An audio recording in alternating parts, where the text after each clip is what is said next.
Welcome to Naked History. You're listening to Unearthed. Stonehenge, England, the most famous prehistoric monument in the world. For centuries, historians have wondered why and how it was built. The skill and the engineering and the ingenuity of the people who built it is just jaw-dropping. Now, new technologies are unlocking Stonehenge's deepest and darkest secrets, and archaeologists are rewriting the history of this ancient wonder. This is going to revolutionize our understanding of the origins of Stonehenge. What they're finding is shocking. This blow suggests that this person was probably executed. Is the story of Stonehenge stranger and more complex than we ever imagined? The only way to find out is to uproot the stones themselves, unearthing buried skeletons, concealed carvings, and the celestial secrets hidden at the heart of this Stone Age masterpiece.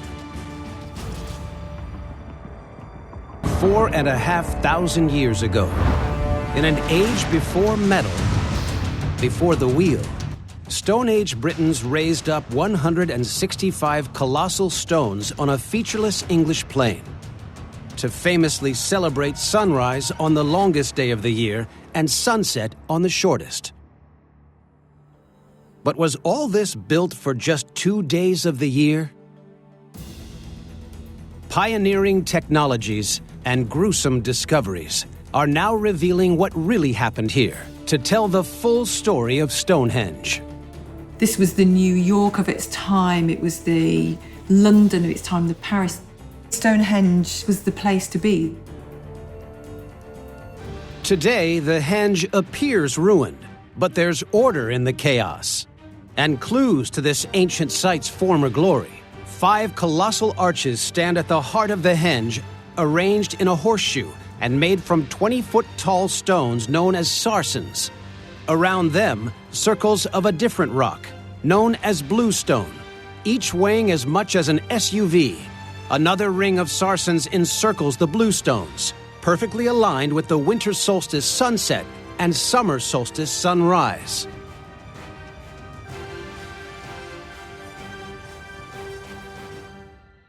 Although Stonehenge is famous as a celestial temple, archaeologists suspect a monument this big must have attracted other uses. But what? Modern forensic techniques are revealing the surprising answer, because some of the people who came here never left. We know there are 300 to 400 burials in the general region. Archaeological bone expert Jackie McKinley suspects many of these people came to Stonehenge for more than just 2 days a year. They came to live and work, and she believes their bones can prove her theory. A lot of the time the dead are buried in certain positions, postures, with certain materials with them. So there's a whole variety of things that I go to look for, because that can tell me something about their life, but also about Stonehenge itself. Buried beneath the stones lay human remains. 4 skeletons, 1 decapitated, another with fatal arrow wounds and the arrowheads that killed him. They're clues to the ancient people that came here 4,500 years ago. But these skeletons are not alone.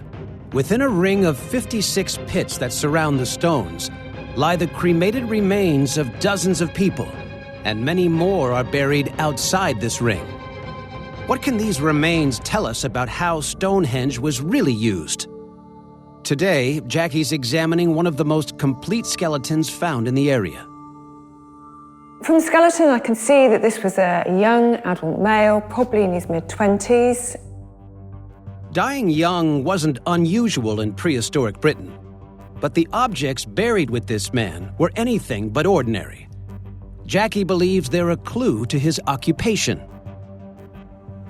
This is a pair of gold ornaments that were found rolled together inside the mouth. You see they're tucked against the right-hand side of the inner jaw, which means they were either placed in the mouth at the time of death or certainly before burial. And these really are very rare. There are only about 8 pairs known from the country. Ancient people often buried their dead with possessions that hint at their owner's profession. Did this man trade in fine jewelry? We're at the very early stages of metalworking. These are very finely worked items. And to be able to have not just the technology, but the skill to have learnt how to change something which was essentially a lump of rock into something that delicate and that beautifully worked would really have been seen as something quite magical. Jackie thinks this magic may have been worked by the man buried next to him.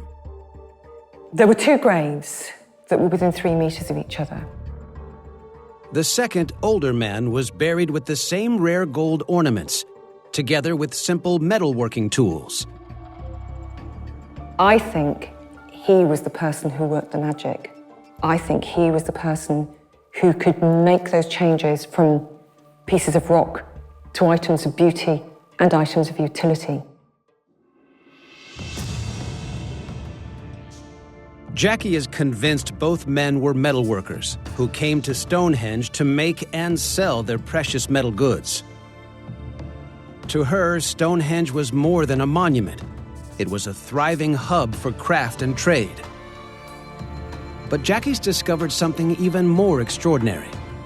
These ancient craftsmen had come a long way to set up shop at Stonehenge. There are certain chemical signatures which are taken up from the groundwater, which can get fixed in the dental enamel as it's developing in the growing child. By looking at those signatures and relating them to the geology, different geologies across Europe, we can more or less work out the regions that people came from. Prehistoric Britons hadn't yet discovered the wheel, so investigators assumed they lived and died in one place. But the evidence from the older man shatters this belief. The signal that we got from him suggests he may have been from Central Europe, from the area of what we now know as Germany. That's a 700-mile hike from Stonehenge. The younger man's results are equally astonishing. He was born at Stonehenge, but spent his teens in Central Europe. The fact that we've been able to demonstrate that people might have moved several times in their lifetime between, quite long distances is absolutely fascinating. What you've got is a connection between people over a large geographic area. And whether they kept that connection because of trade or because of family, or probably a combination of the two, it's so modern in many ways. It really is very similar to what we would be doing now. This discovery rewrites our understanding of the ancient world. 4,000 years ago, these 2 men traveled vast distances over land and sea. They were part of a complex web of connections, perhaps with the marketplace of Stonehenge at its core. And they weren't the only foreign travelers to make their way to this corner of southwest England. Evidence from hundreds of graves shows Stonehenge was a multinational melting pot. The graves are filled with items from distant lands. A green jade axe head from Italy, an amber necklace from Denmark, and blue beads from Greece. One dagger combines whalebone from as far away as Scandinavia with bronze made from Cornish tin and Welsh copper. The graves of Stonehenge are rewriting our understanding of how Stone Age people lived. But why did this remote, hard-to-reach spot become the Manhattan of its age? A controversial new theory suggests the stones themselves provided a unique draw. Did the traders come to Stonehenge in search of magic? 4,500 years ago, people traveled to Stonehenge from across Europe to make and trade precious goods. But what drew them here? A new and controversial idea suggests it wasn't the massive sarsen stones, but their smaller, less conspicuous neighbors. In a sense, the bluestones are the secret to Stonehenge. Today, Stonehenge looks dull and weathered. But strip away the layers of lichen and moss, and the monument appears in its former glory. shining white sarsens made from a local sandstone. And the smaller bluestones were even more beautiful. They're a type of volcanic rock called dolerite that's not found locally. Originally, there were 80 of these bluestones, protected by 2 rings of giant sarsens. The bluestones are central to Stonehenge, but they play little part in the summer or winter solstice. So what were they for? What did they mean to the people who visited Stonehenge? Archaeologist Tim Darville thinks the bluestones had a unique and powerful attraction, because it seems the builders of Stonehenge went to extraordinary lengths to obtain them. Tim and his team are in the Preseli Hills in Wales. They're 140 miles from Stonehenge. But incredibly, many historians believe this is where the bluestones were quarried. Tim wants to prove the stones came from these hills by using groundbreaking new X-ray technology to pinpoint the exact location where each stone was quarried.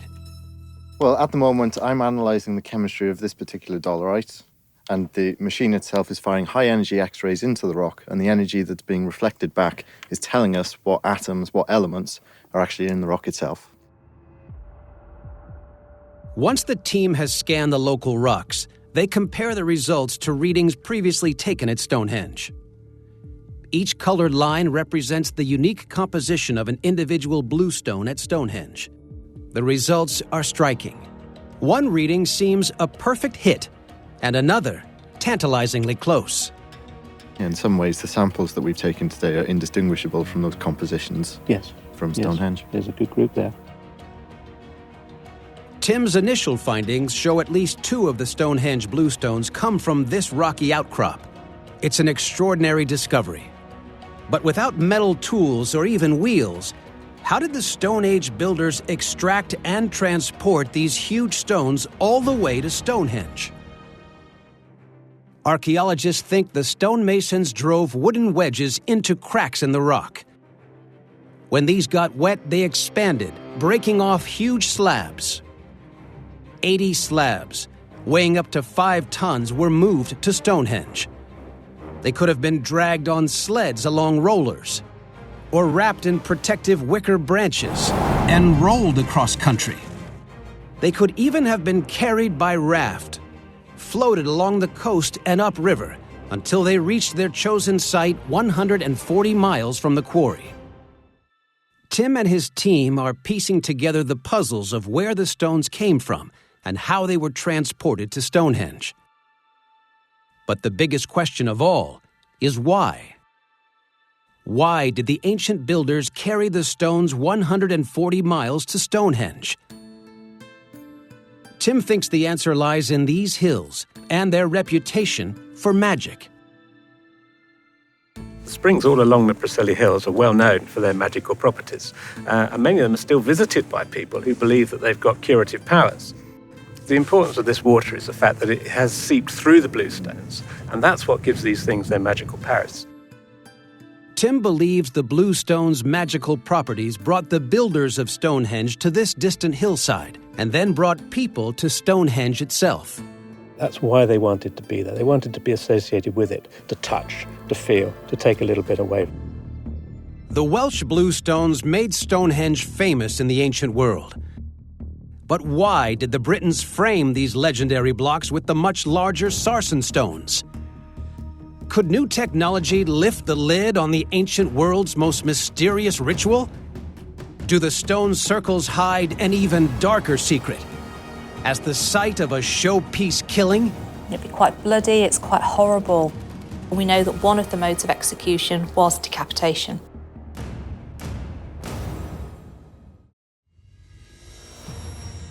Stonehenge in England, the most famous prehistoric monument in the world. Archaeologists are uncovering evidence that ancient Britons used this monument all year long for trading and making goods and for burying their dead. But what ceremonies went on here during the 2 key days in the ancient calendar for which the henge was designed, the winter and summer solstices? We don't have that much evidence about exactly what kind of rituals took place here in prehistory, so we have to kind of look at the stones themselves. Some archaeologists believe clues to the ritual secrets of Stonehenge may lie hidden in the way ancient stonemasons carved the 2 rings of massive sarsen stones. These stones are a miracle of ancient engineering. On their tops lie carved joints, perfectly shaped to slot inside the lintel balanced on top. These joints keep the whole monument steady. The balancing lintels also have tongues and grooves that interlock to secure the circle. The ancient craftsmen left nothing to chance. Every part of the design was carefully considered and expertly executed. Stonehenge is unique because it's the only linteled stone circle in the world. It's the only one with these horizontal stones that connect the others together. And it's also the only one where we've got this evidence of joints and the stones being shaped in such a unique way. Today, archaeologist Susan Greene uses laser technology to look for tiny indentations on the surface of the giant sarsens. She hopes marks carved by ancient stonemasons 4,500 years ago could reveal what type of rituals the stone circles were designed to accommodate. The way that the stones were shaped was using sarsen hammerstones and mauls, so literally each bash of the stone just results in a little kind of dimple. And so the detail of that you just wouldn't be able to pick up with the naked eye. The laser scanner sends out tiny pulses of invisible light. The light bounces back to the scanner to create a 3D image that's accurate to the tiniest fraction of an inch. It can show how the stones were worked and shaped in prehistory. And this is actually something that's not really been looked at in masses of detail before. Susan carefully examines the sarsen stones. She hopes to discover which surfaces the ancient masons spent the most effort carving, because these could point towards the most sacred spots on the site, perhaps where holy men would once have stood. Yeah, we're going to need, this side will come out very nicely here, but to get the top of it over there, we'll need a little bit. On one of the fallen stones, Susan spots a small but significant detail. These ridges? Yeah, so the ridges that you can see here on the stone are the remnant of how they've been working and shaping this particular stone. You can download the data and have a little preview of what we've scanned. We can have a look at it, yes, certainly. Scans of the standing sarsens reveal more of these rough work marks, but only on one side. The interior surfaces have been hammered smooth, a process known as dressing. And the best-dressed stones were used to frame the rising sun on the summer solstice. The laser scanning has shown us that the stones that were the most finely dressed make the movement of the sun really obvious. And it shows which bits of the site were important in prehistory. Susan's work shows that only a small area inside the central horseshoe was optimized to give the perfect view of the rising sun. And because the inner circle is small, this tells her something important about how Stonehenge was used. It wasn't designed as a prehistoric cathedral for a vast congregation. It was an exclusive temple for a tiny elite. Susan's research, combined with evidence from other nearby prehistoric sites, allows us to paint a picture of how this elite may have used Stonehenge. These chosen few may have arrived by boat and then walked along a processional avenue to the entrance of the henge. On the longest day of the year, they would have stood along the central axis of the stone circle, surrounded by the smooth faces of the inner sarsens, and witnessed a spectacular event. As the summer sun rose directly above the heel stone. Archaeologists are slowly unraveling the mysteries of how the world's most famous ancient monument was used. But why did ancient Britons decide to transport these stones 140 miles to this featureless plain? What was so special about this place?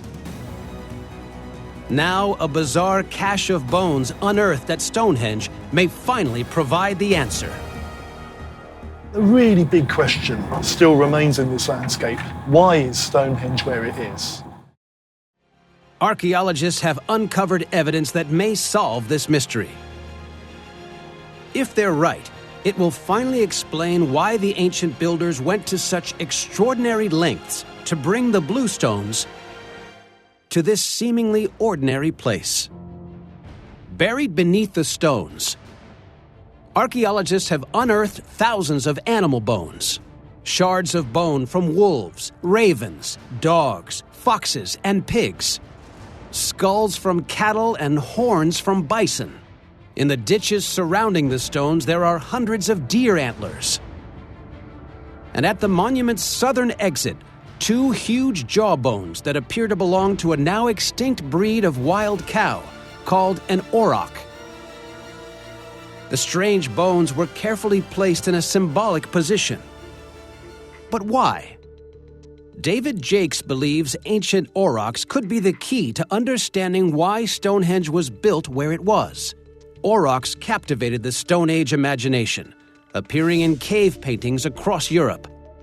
They would have been huge mega cows, about 2 meters high, running speeds about 35 miles an hour, enormous horns. This would have been a really ferocious animal. In a sense, you get the feeling that the artist is worshipping them. There would have been enormous respect for these wild animals. But why bury their bones at Stonehenge?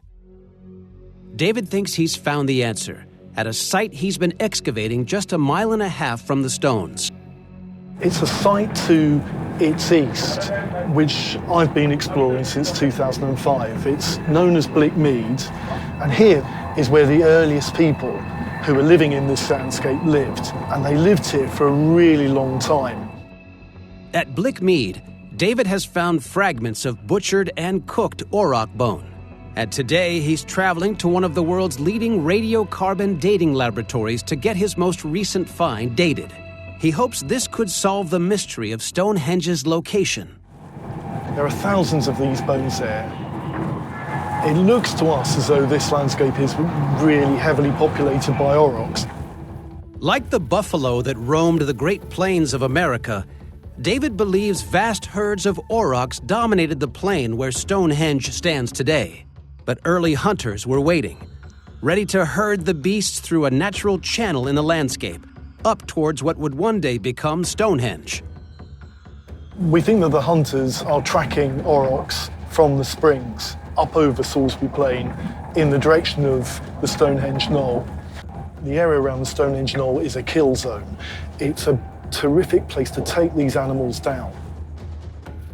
David's convinced that long before Stonehenge was built, hundreds of hunters from all over Britain gathered at the site for annual auroch hunts. These events would have been so special. It's like the Super Bowl, it's like the Pope speaking. This is sport, this is religion, this is feasting. It would have been exhilarating, of course, with serious streak of danger in it. But if you got one of those animals down, you might well be remembered way outside of your lifetime. These hunts made this landscape famous. David believes the hunters marked this legendary hunting ground by building the first beneath what is now an access road to the stones. Archaeologists have found evidence of 3 huge wooden totem poles erected 5,000 years before Stonehenge was built. It's got the earliest monuments in Europe being put up on the same knoll where Stonehenge later got built. So it's been a special sacred spot for thousands of years, actually over 10,000 years.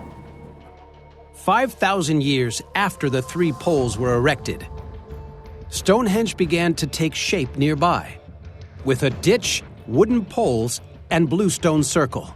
Next came the giant sarsen stones, to create the iconic stone circle we see today. 2 monuments, just a short walk apart. David believes this can't be a coincidence. To him, there's a connection between the stone circle and the timber posts erected by the hunters in honor of the great hunts.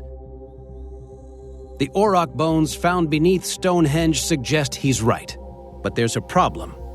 So far, there's little evidence that the hunters ever came into contact with the people who built Stonehenge 5,000 years later.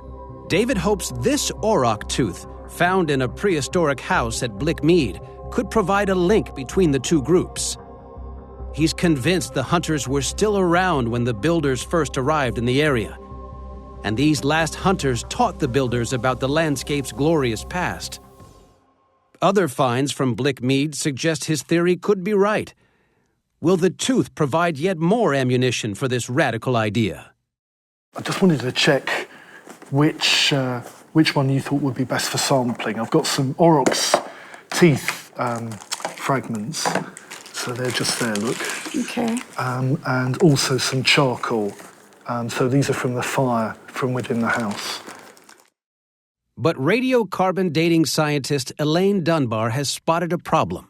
Because this has got tooth enamel on it, we couldn't be sure that the actual carbon that's in this tooth enamel isn't full of contamination from the soil. Right.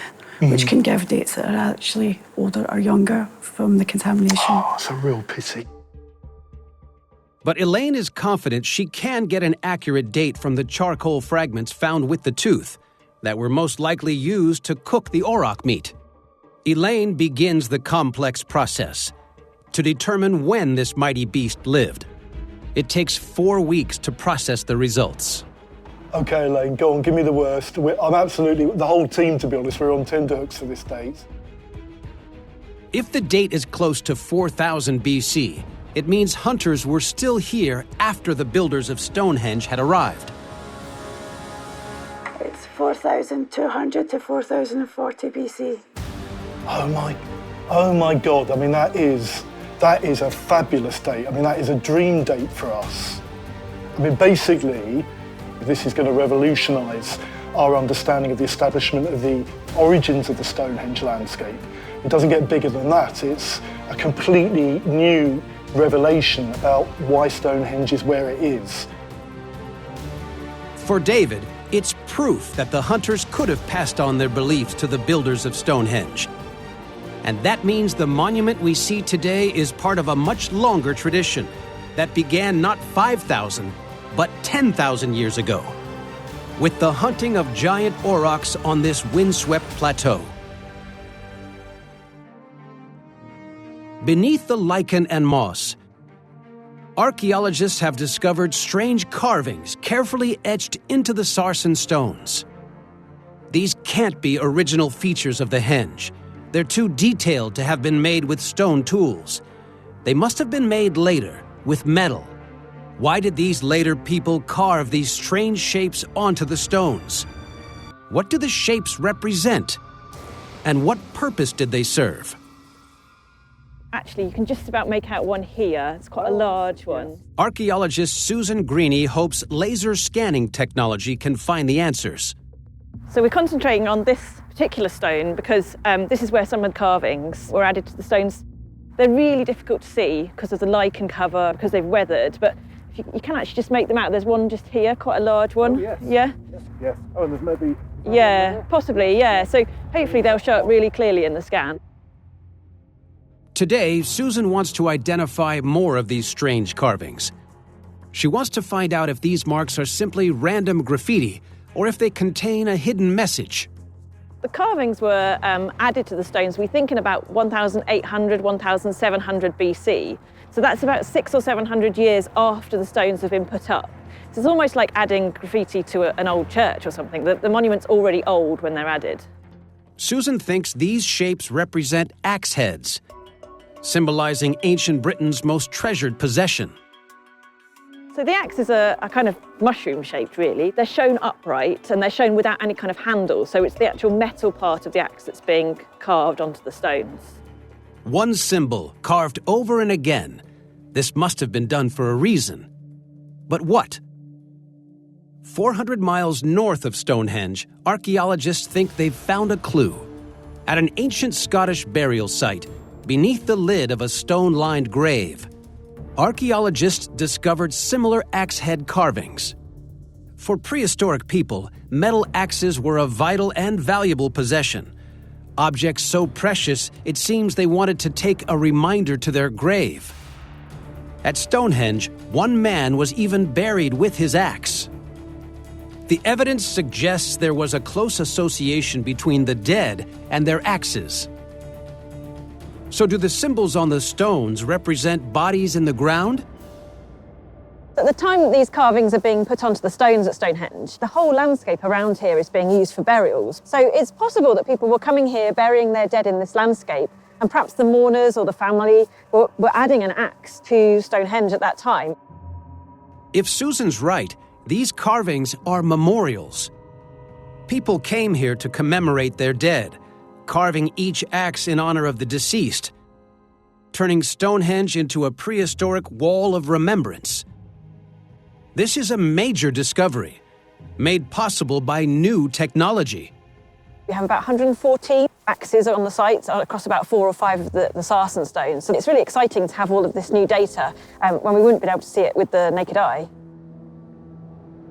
Now archaeologists are discovering shocking new evidence that the stones did more than record deaths. They witnessed them. Was Stonehenge the site of a brutal murder? Osteoarchaeologist Joe Buckberry is using the latest forensic technology to reopen an ancient cold case. The body of a man dumped in a shallow grave in the middle of Stonehenge. Could this man's bones reveal a sinister, previously unknown use for the famous stone circle? This is the 4th cervical vertebra, so the 4th bone down from in the neck. And there's actually a cut mark in here at the back of the vertebra. So this blow, it's coming in from behind through that vertebra, and it indicates that he was actually decapitated. This is a really brutal form of execution. It'd be quite bloody, it's quite horrible. And I think it's interesting that the people who did this chose a really iconic location to do this at Stonehenge. Joe's discovered chilling new evidence that the choice of location for this brutal killing wasn't unique. 200 miles from Stonehenge, at another prehistoric pagan site, archaeologists have found more victims, murdered with the same grisly MO. Most of the individuals at the site don't actually have a head, and we actually have a series of heads buried at different positions across the site as well. 10 headless bodies, 11 skulls, 7 without jaws. Joe and her team have unearthed shocking evidence of multiple decapitated bodies, all seemingly killed at iconic prehistoric landmarks across Britain. Is this the work of a deranged ancient serial killer? We took a few radiocarbon dates, and this is one of the sampling holes from that. The 3 dates that we have are from the middle of the 7th century through to about 1060. So that's the middle to late Anglo-Saxon period, a few centuries after the Roman period. The killings occurred over hundreds of years, so these men couldn't have been murdered by a single killer. But they date from a time when Britons were Christians. And that gives Joe a clue to why the man was buried at pagan Stonehenge. In this period, most people were buried in a churchyard cemetery. So burying these individuals in an earlier site that's got associations with paganism, perhaps, actually really excludes these individuals from the Christian cemeteries that are in the Anglo-Saxon settlements. These men were condemned to spend eternity beyond the reach of their Christian God and left to rot with the heathens. Joe thinks the answer lies in the brutal nature of their deaths. For the later Anglo-Saxon period, there are a number of different Anglo-Saxon laws where somebody could be punished for a crime by execution, and we know that one of the modes of execution was decapitation. It seems these men and the man at Stonehenge were criminals executed for their crimes. So this actually helps place into context the Stonehenge individual who was decapitated in the 7th century. Clearly, they've deliberately chosen to execute and bury this individual at Stonehenge because it is so iconic, it's so dramatic. By choosing Stonehenge, they're really saying something about their own power and the power that the place also holds. The executioners harnessed the power of Stonehenge to send a clear message that crimes would be punished and the guilty banished in this life and the next. What was once a temple for the elite had become a dumping ground for outcasts. Over 5 millennia, this monument has had many uses: celestial temple, trading post, healing center, memorial wall, and body dump. But its power has remained unchanged. Today, 4,500 years after it was built, Stonehenge continues to fascinate and inspire, and its magic remains as strong as ever. Naked History is brought to you by Element 18. If you enjoyed this podcast, please leave us a comment below and subscribe to our channel for new videos every week.